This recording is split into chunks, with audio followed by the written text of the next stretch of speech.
Bonsoir à tous, bienvenue dans votre émission La Réunion Léla, dans la série des experts à La Réunion et dans l'océan Indien.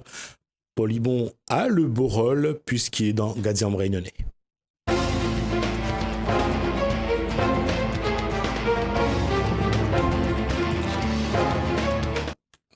Bonsoir Paul Ibon. Bonsoir. Content de se retrouver finalement. Également. Alors, j'allais dire affectif pas. Affectif. Alors, affectif d'abord c'est quoi ? Affectif, c'est l'association fédérative des experts et consultants de l'océan Indien. Bon, enfin, c'est un réseau de consultants dans le monde et dans l'océan Indien.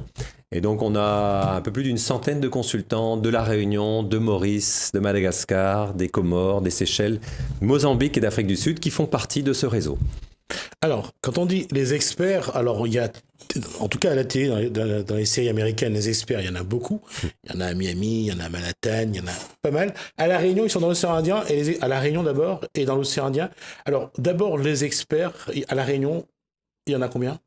Alors, à La Réunion, il y en a 70 qui font partie de l'association. Qui sont déclarés, on va dire, au sein de l'association. Voilà, c'est ça, voilà. Qui interviennent dans, alors, c'est pas dans la police ou les urgences, voilà, mais qui interviennent dans l'eau et l'assainissement, qui interviennent dans la santé, qui interviennent sur les droits de l'homme, sur la formation et l'insertion des jeunes, qui interviennent sur la santé, sur l'éducation, enfin voilà, toute une variété de thèmes qui sont les thèmes de la coopération internationale. Donc la coopération internationale, bon, lorsqu'on ouvre le journal, on voit il y a un certain nombre de catastrophes dans tel ou tel pays ou des problématiques. Et donc la coopération internationale, ce sont toutes ces actions qui vont permettre d'aider des pays qui ont plus besoin que nous. Quel constat a amené à la création de l'association ? Le constat, c'est que dans le domaine de la coopération internationale, globalement, il y a beaucoup de besoins. Et il y avait peu de consultants de l'océan Indien qui répondaient à ces besoins, même dans l'océan Indien et voire dans le monde. Donc ça, c'est le constat un peu identitaire, hein, voilà, de l'océan Indien, l'expertise de l'océan Indien, la promotion. Et puis on s'est également aperçu que c'est un marché.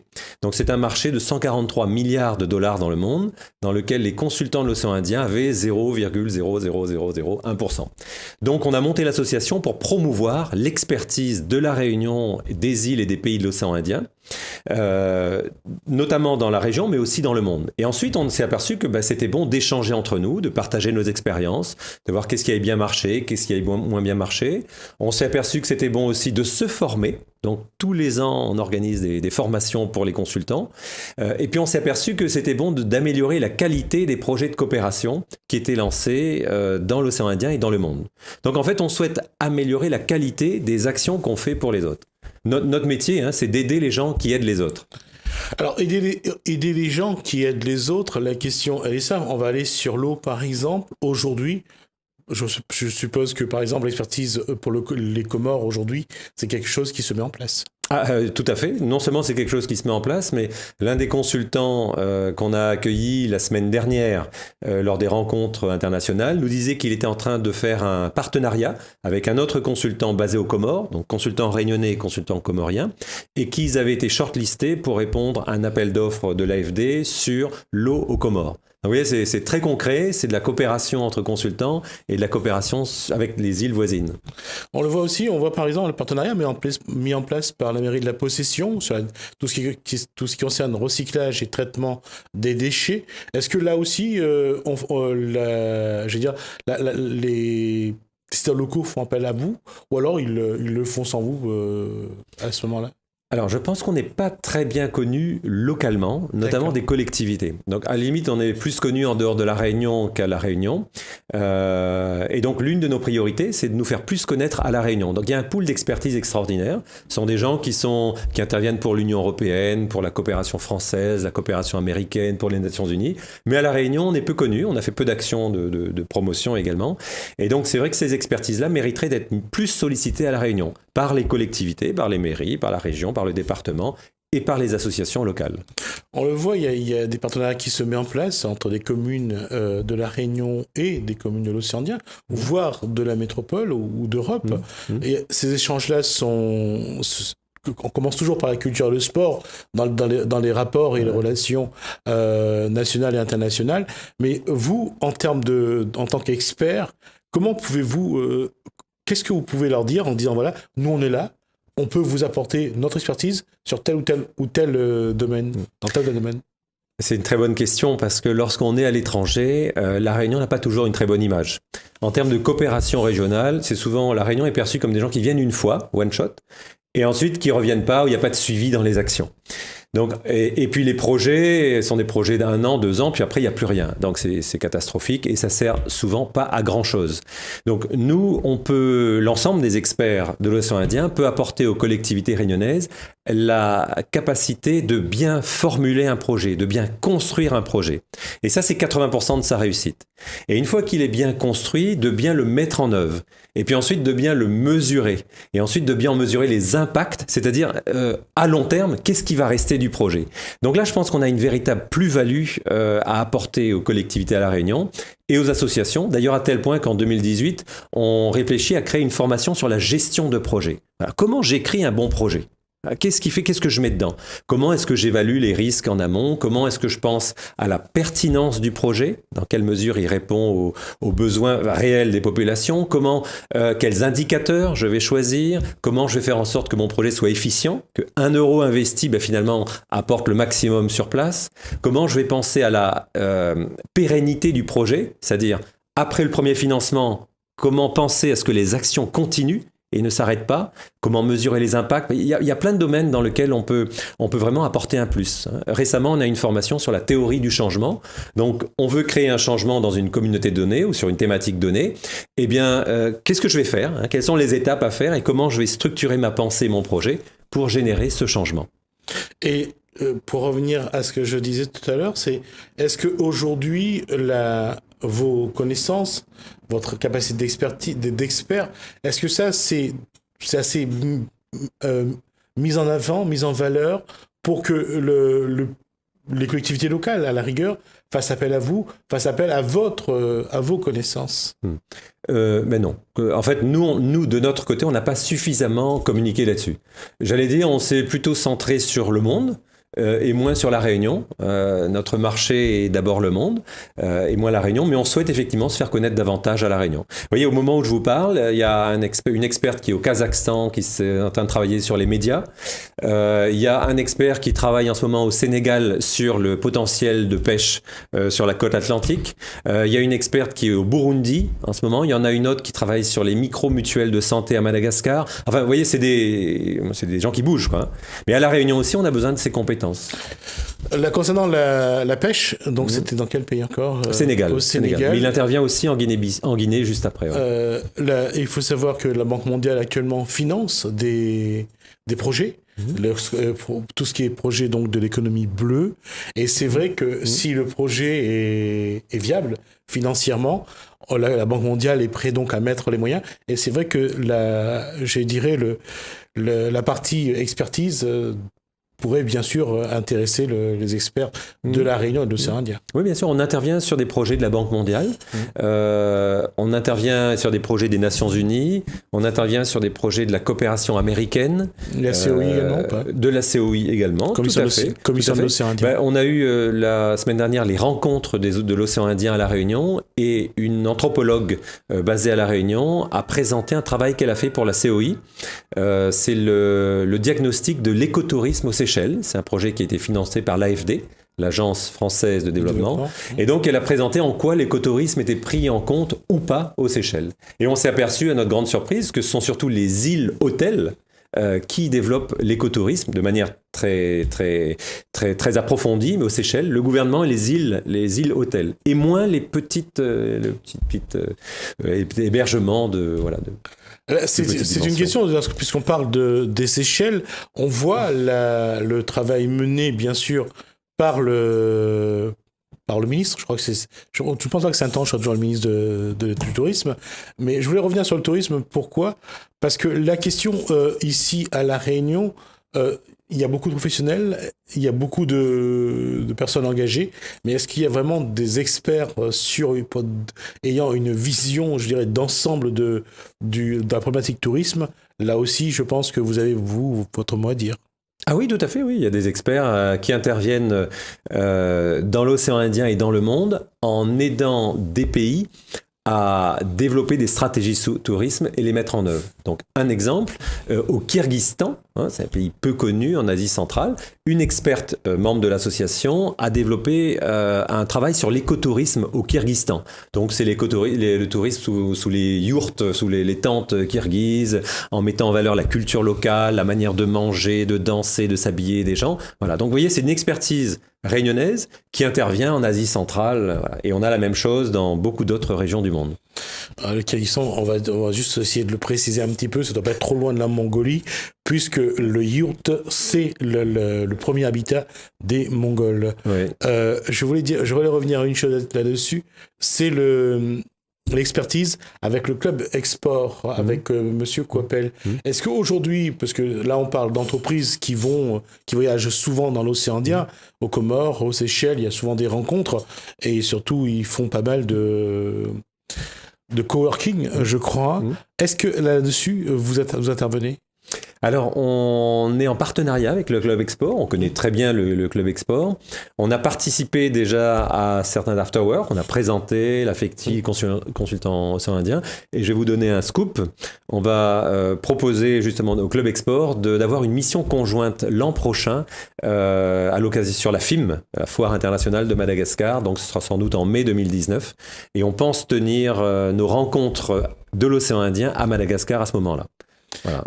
Et sur la Chine, parce que je connais une experte en tout cas qui travaille sur les relations, qui aide les entreprises réunionnaises à aller en Chine. Est-ce que ça, c'est un marché sur lequel vous êtes déjà, surtout avec l'antenne ouverte par la région Réunion à Tianjin?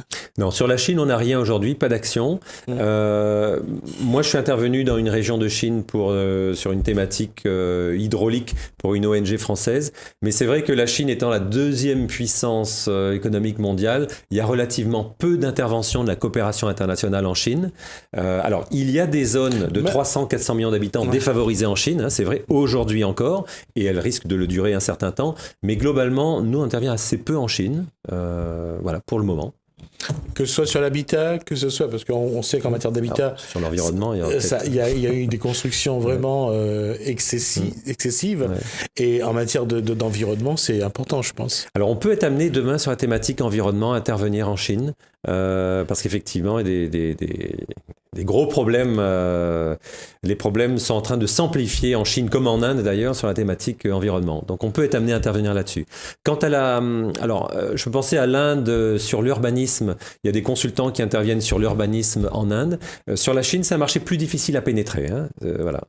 De notre expérience. Aujourd'hui, sur Madagascar, quelles sont les expertises que vous pouvez apporter et dont pourrait avoir besoin le peuple malgache?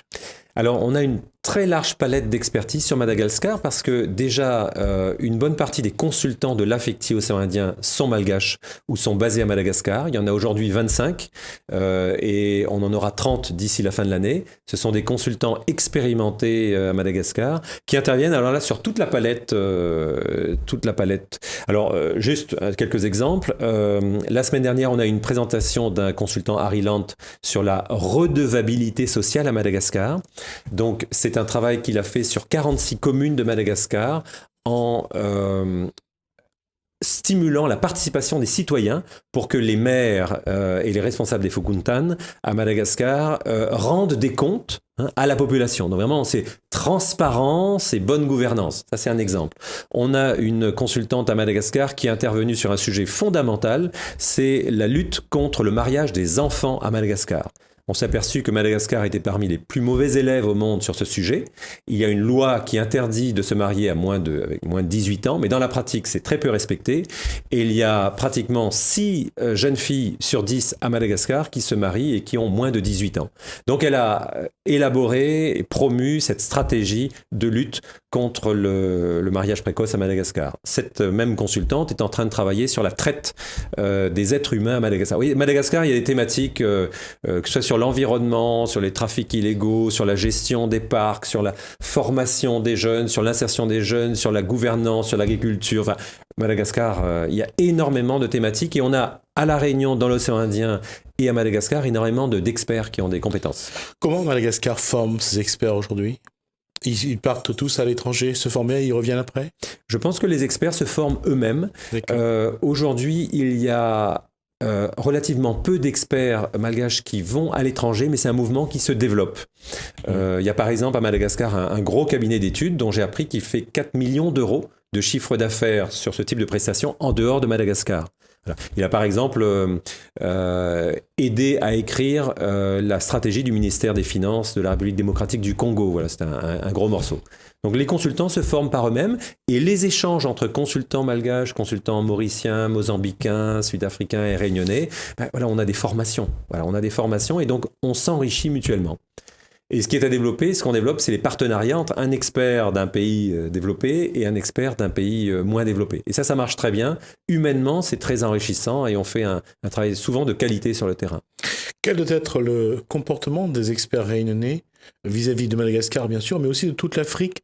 Parce qu'on a vu les dernières paroles du président Macron à l'encontre de l'Afrique. Et il y a eu un anthropologue qui lui a répondu d'ailleurs en disant qu'aujourd'hui, sans l'Afrique, la France n'est pas ce qu'elle est.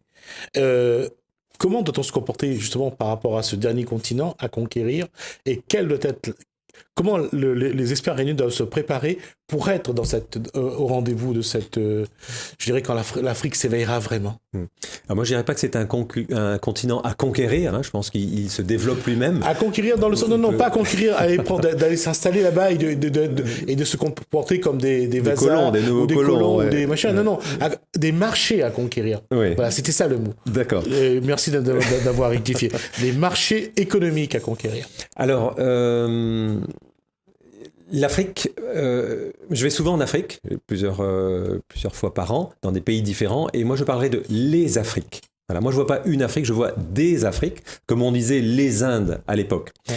Et en fait, la réalité des Afriques est très différente. Vous avez des pays qui ont souffert 15 à 20 ans de guerre civile, qui sont encore profondément meurtris. Hein, voilà. Mozambique, Guinée-Bissau, Burundi, Rwanda, etc. Mais certains de ces pays et d'autres sont en train de se développer rapidement.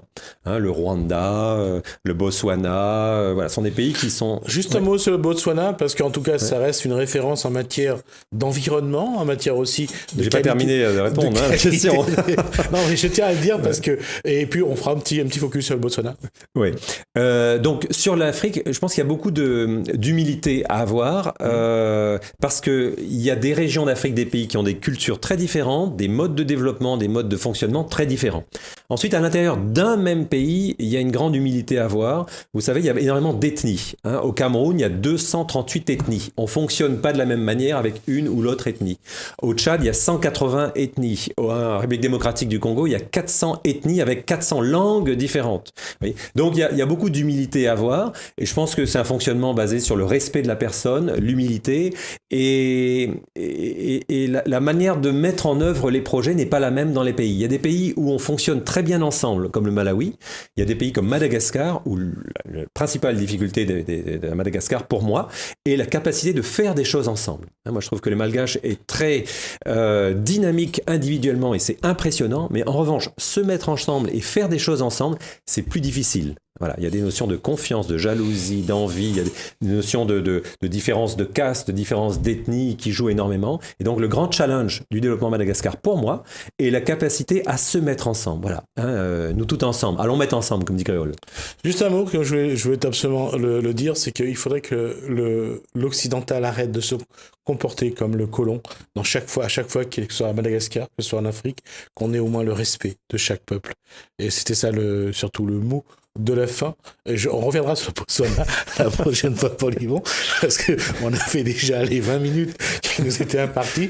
Merci en tout cas, ça montre bien que le sujet est très riche et que les experts réunionnais à la Réunion et dans l'océan Indien ont beaucoup à faire et on espère qu'il y aura une formation à ça et on espère qu'on aura de vrais experts comme aujourd'hui qui ont une vision du développement de la zone océan Indien, de l'Indo-Océanie avec humilité et avec envie.